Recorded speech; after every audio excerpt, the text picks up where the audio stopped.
சம்ஹார நேரத்தில்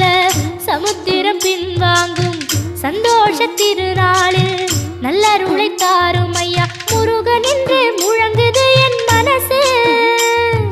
கடலை போல உன் கருணை பெருசு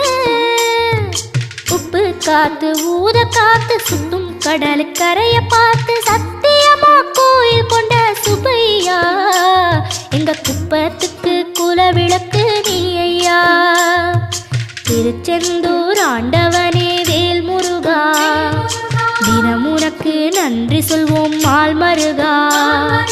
திருவடியில் தவம் இருப்போம் திருமுருகா தீர்ப்பெழுது நலமெனவே வடிவ